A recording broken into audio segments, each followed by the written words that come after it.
এই হচ্ছে ভাস্কর কুমার, মাত্র 6,000 টাকা বেতন পাওয়া একজন ব্যাংক কর্মচারী। টাকার অভাবে দিন দিন লাঞ্ছিত আর অপমানিত হচ্ছিল, কিন্তু একদিন সে ব্যাংকার এমন একটা কার্যকরী সিস্টেম আবিষ্কার করে ফেলে যার জন্য মাত্র 2 বছরে সে হয়ে ওঠে 100 কোটি টাকার মালিক। কিন্তু কি ছিল সেই আলাদিনের চেরাগ, সেটা জানানোর জন্য হাজির হলাম লাকি ভাস্কর মুভির এক্সপ্লেনেশন নিয়ে। ভাই রে ভাই, মুভিটা হচ্ছে মাথা নষ্ট করার মতো একটা মুভি, যেটা তোমাকে শেখাবে কিভাবে একটু বুদ্ধি খাটালেই লাইফে শাইন করা যায়। তো চলো কথা না বাড়িয়ে শুরু করি আজকের মুভির এক্সপ্লেনেশন। 1992, স্থান ভারতের অর্থনৈতিক রাজধানী মুম্বাই। এই শহরের এক জিনিয়াস মাস্টার মাইন্ডের সাথে আমাদের পরিচয় হয়, যার নাম ভাস্কর কুমার। দেখে তো বুঝতেই পারছেন ভাস্কর 8-10 জন সাধারণ মানুষের থেকে অনেক বেশি এগিয়ে। আসলে 1992 সালটা ছিল ওই দেশের জন্য অনেক গুরুত্বপূর্ণ একটা অধ্যায়। ওই সময়টাতে শেয়ার মার্কেটে হর্ষেদ মেহতা ছিল একজন জাদুকর। সে যেই শেয়ারে টাকা লাগাতো সেই শেয়ার আসমান ছুঁয়ে যেত, আর যেই শেয়ার বিক্রি করে দিত সেটা পড়ে যেত যেন তাসের ঘরের মতো। কিন্তু আজকের কাহিনীটা আমাদের হর্ষেদ মেহতাকে নিয়ে নয়, কারণ ভাস্কর কুমার ছিল এমন একজন যে ওই সময় হর্ষেদ মেহতাকেও টেক্কা দিতে পারত। তো এই গল্পটাই আজকে আমরা জানতে চলেছি। গল্পে ঢোকার সাথেই দেখা যায় একদল সিবিআই অফিসার ভাস্কর কুমারকে জিজ্ঞাসাবাদ করতে এসেছে। বুঝতেই পারছো, ভাস্কর হুট করে কোটিপতি হওয়ায় সবার চোখে পড়ে গেছে। সিবিআই অফিসার ভাস্করকে সোজা নিয়ে যায় মাগাদা ব্যাংকের এক ব্রাঞ্চে, আর সেখানে সবাইকে পুরো ব্যাংক তল্লাশি করার নির্দেশ দেয়। আর বলে রাখি, ভাস্কর কুমার ওই ব্যাংকেরই ব্রাঞ্চ ম্যানেজার ছিল। সিবিআই এর কাছে তথ্য আছে যে ভাস্কর ব্যাংকে স্ক্যামিং করে প্রচুর টাকা আত্মসাৎ করেছে। তাই সে ভাস্করের পার্সোনাল ব্যাংক স্টেটমেন্ট প্রিন্ট করার অর্ডার করে। আর যেই না ভাস্করের ব্যাংক স্টেটমেন্ট সবার হাতে আসে, সবার চোখ যেন আসমানে উঠে যায়, কারণ একজন সাধারণ ব্যাংকারের অ্যাকাউন্টে পড়ে আছে ঠিক 100 কোটি টাকা। এই জিনিসটা দেখে সিবিআই অফিসার যেন সেটা বিশ্বাসই করতে চাচ্ছিল না। যার প্রতি মাসের বেতন মাত্র 36,000 টাকা, সে কিভাবে মাত্র 2 বছরে এত অ্যামাউন্ট বানিয়ে ফেলেছে। মূলত এখান থেকেই শুরু হয় তাদের খোঁজ করা যে কিভাবে সে এত টাকার মালিক হলো। তো এখান থেকেই ভাস্কর তার গল্প বলা শুরু করে। তো ভাস্কর চলে যায় 3 বছর আগে, 1989 সালে। এই হচ্ছে ভাস্কর কুমার, খুব সাধারণ একজন ব্যাংক কর্মকর্তা।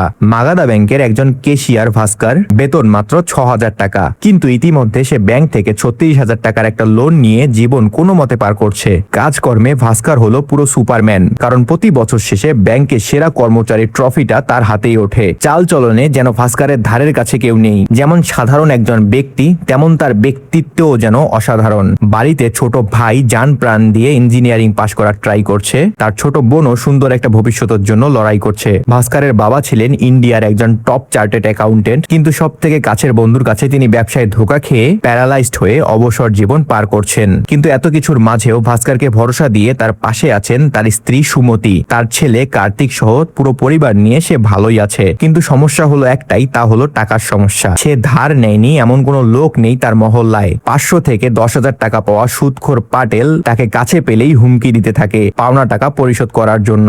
বারবারের মতো সামনের মাসে দিব বলে ভাস্কর প্রতিবার পার পেয়ে যায়। তবে এভাবে আর কতদিন? দেনা পাওনার কারণে তার অবস্থা এমন হয়ে গেছে যে আশপাশের কেউ তাকে অপমান করতে ছাড়ে না। তার ছেলের বন্ধুর জন্মদিনে তার কাছে গিফট কেনার টাকা না থাকায় বাধ্য হতে হয় তার ছেলের খেলনাটাই দিয়ে আসতে। শ্বশুর বাড়িতে গেলে তার চোখের দিকে তারা ঠিক মতো তাকিয়ে কথাও বলে না। তাই ভাস্কর হারে হারে টের পায় এই দুনিয়ার টাকার আসলে কোনো বিকল্প নেই। ভাস্করের বউ সুমতির মা সুমতিকে বারবার উস্কায় যেন সে ভাস্করকে ডিভোর্স দিয়ে অন্য কাউকে বিয়ে করে, কিন্তু সুমতি সত্যিকার অর্থে ভাস্করকে ভালোবাসে। এভাবেই একদিন সুমতির ভাইয়ের ছেলের জন্মদিনে তাদের মুখোমুখি হতে হয় চরম অপমানের। ভাস্করের ছেলে একটা কেক বেশি খেতে চাওয়ায় তার মামি তাকে যখন সেটা পর্যন্ত দেয় না, এটা দেখে সুমতি নিজেকে আর ধরে রাখতে না পেরে কাউকে না বলে তার বাপের বাড়ি থেকে তার স্বামী আর ছেলেকে নিয়ে বেরিয়ে আসে। কিন্তু বাড়ি যাওয়ার পথে একটা স্ট্রিট ফুডের দোকান থেকে তাদের জন্য 3টা ভাড়া পাও কিনতে যায় ভাস্কর, কিন্তু সে দেখতে পায় তার কাছে শুধু 2টোরই টাকা আছে। দোকানদার ভাস্করের এই অবস্থা দেখে ওই টাকাতেই ভাস্করকে 3টি ভাড়া পাও দিয়ে দেয়। ভাস্কর মনে মনে ভাবতে থাকে তাকে সমাজে সম্মান পেতে হলে অবশ্যই টাকা ইনকাম করতে হবে। আর ভাস্কর এখনো আশায় আছে তার প্রমোশনের, কারণ কয়েকদিন পরেই তাদের ব্যাংকের অ্যাসিস্ট্যান্ট ম্যানেজার রিটায়ার করতে যাচ্ছে, আর সে সব থেকে যোগ্য কর্মচারী হওয়ায় সেই পদটা তারই পাওয়ার কথা। তখন ভাস্করের স্যালারি হয়ে যাবে 16,000 টাকা। তার মানে তার টাকাজনিত সমস্যাগুলো সমাধান হতে শুরু করবে। এদিকে ভাস্কর তার কাজের পাশাপাশি আরো একটা আউট ইনকাম করে, সেটা হচ্ছে যারা ব্যাংকে ফর্ম ফিল আপ করতে পারে না তাদের ফর্ম ফিল আপ করে দিয়ে কিছু টাকা ইনকাম করে। আর তার এই কাজে সাহায্য করে তার ছোটবেলার বন্ধু সাম্বা। কলেজে ফার্স্ট হওয়ায় ভাস্কর ওই ব্যাংকের কেশিয়ার এবং তার বন্ধু হয় পিয়ন। কিন্তু তার বন্ধুর যতই ছোট পোস্ট হোক না কেন, তাদের মাঝে বন্ধুত্বে কোনো ভাঙন ধরেনি। একদিন ফর্ম ফিল আপ করার সময় অ্যান্থনি নামে একজন লোক আসে ব্যাংকে ফর্ম ভরার জন্য।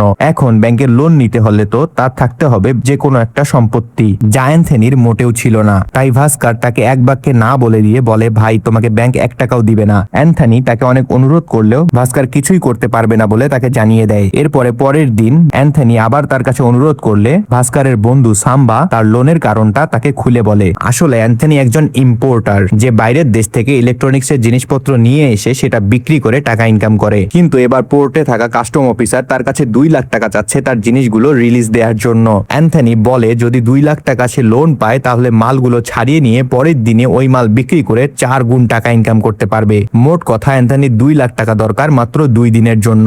এখন সে এই 2 লাখ টাকার জন্য বড় অ্যামাউন্টের ইন্টারেস্ট দিতে রাজি আছে। তবে এই সব কিছু শুনে ভাস্করের কেন জানি সন্দেহ শুরু হয়। কিন্তু ভাস্করের বন্ধু সাম্বা ভাস্করকে বোঝাতে থাকে এই টাকা ম্যানেজ করে দিলে সেখান থেকে তারাও একটা অ্যামাউন্ট ইনকাম করতে পারবে। আর অ্যান্থনির ভাবসাব দেখে মনে হচ্ছে এ লোক সহজে পিছু ছাড়বে না। তাই ভাস্কর তাকে ঠিক আছে ভেবে দেখবো বলে কোনো মতে কাটিয়ে দেয়। আর ঠিক এর পরেই ভাস্করের সাথে ঘটে যায় খুব খারাপ একটা ঘটনা। সেই সুদখোর পাটেল তার পাওনা 10,000 টাকা তাকে আজই দেওয়ার জন্য জোর করে। ভাস্কর পাটেলকে বলে সবার সামনে তাকে অপমান না করতে, কিন্তু তারপরেও পাটেল তাকে খুব বেশি অপমান করে চিৎকার করে বলতে থাকে তার 10,000 টাকা আজই লাগবে। আর ভাস্করের কাছে থাকা শেষ সম্বল তার স্কুটিটার দিকে নজর যায় পাটেলের। আর পাটেল ওই স্কুটিটাকে ভাস্করের কাছ থেকে জোর করে নিয়ে চলে যায়। আর মহল্লায় সবার সামনে এরকম অপমান হয়ে ভাস্কর যেন ভেঙে পড়ে। সেদিন তার কাছে অফিসে যাওয়ার মতো গাড়ি ভাড়াও ছিল না। তাই বুকে একরাশ কষ্ট নিয়ে দৌড়ে অফিসে যাওয়া শুরু করে ভাস্কর। কিন্তু তার অপমানের পর্ব এখনো শেষ হয়নি। অফিসে এসে সে দেখতে পায় এত বছর ধরে বেস্ট পারফরমেন্স দেওয়ার পরেও তার প্রমোশন না দিয়ে প্রমোশন দেয় মালিক পক্ষের এক লোককে। দৃশ্য দেখে ভাস্কর যেন নিজের চোখেই বিশ্বাস করতে পারছিল না। যেই ভাস্কর দিন নেই রাত নেই শুধু পরিশ্রম করে গিয়েছে ছোট্ট একটা প্রমোশনের জন্য, যা তার খুবই দরকার ছিল। রিজিওনাল ম্যানেজার হিমাংশু স্যার তো তাকে আশ্বাসও দিয়েছিল যে এই প্রমোশন তাকেই দেওয়া হবে। কিন্তু তারপরেও তার রিজিক অন্য কেউ কিভাবে কেড়ে নিল সেটা জানার জন্য রেগে ভাস্কর চলে যায় হিমাংশু স্যারের কাছে। সেখানে গিয়ে সরাসরি হিমাংশু স্যারকে বলে যে আপনি একটা মিথ্যাবাদী, আপনি আমাকে আশা দেখিয়ে শুধু কাজই করে নিয়েছেন, দিন শেষে প্রমোশন দিলেন আপনার নিজের এলাকার ছেলেকে। এরকম কড়া কড়া কথা শুনে হিমাংশু স্যারের মেজাজ যেন একদম চটে যায়। একজন জুনিয়রের কাছ থেকে এসব কথা তার স্যার সহ্য করতে পারে না। তিনি বলে দাঁড়াও আমি তোমাকে বোঝাচ্ছি তোমার অকাত। এই বলে কোম্পানির এমডি কে ফোন করে ভাস্করের বিরুদ্ধে কমপ্লেন করতে চায়। আর তখনই ভাস্কর বুঝে যায় না সে বড্ড ভুল করে ফেলেছে। এখন যদি তার চাকরিটা চলে যায় তাহলে পরিস্থিতি আরো খারাপ হয়ে যাবে। এটা ভেবে সে হিমাংশু স্যারের পায়ে পড়ে ক্ষমা চাওয়ার জন্য। এবার ভেবে দেখেন একটা মানুষ কতটা চাপে পড়লে তার প্রাপ্য জিনিস পাওয়ার জন্য প্রতিবাদও করতে পারে না। পুরো অফিসের সবাই এই অবস্থা দেখে তারাও হিমাংশু স্যারের কাছে ভাস্করের হয়ে ক্ষমা চেয়ে নেয়। অবশেষে হিমাংশু স্যারের মন নরম হলে সে তাকে ক্ষমা করে দেয় আর এই কথা জিএম কে বলবে না বলে জানিয়ে দেয়। এমন একটা বাজে পরিস্থিতির পরে ভাস্কর নিজেকে শক্ত করতে থাকে। আর সে তখনই ভেবে নেয় সৎ কাজ করে আসলে কোনো ভালো কিছু পাওয়া সম্ভব না। এখান থেকেই শুরু হয় ভাস্করের আসল গল্প। পার্ট 1 এ পর্যন্তই। আমরা পরের পার্টে জানবো কিভাবে ভাস্কর এই অবস্থা থেকে মাত্র 2 বছরের মাথায় 100 কোটি টাকার মালিক হয়। আর সেটা দেখার জন্য চ্যানেলটাকে সাবস্ক্রাইব করে নিবেন।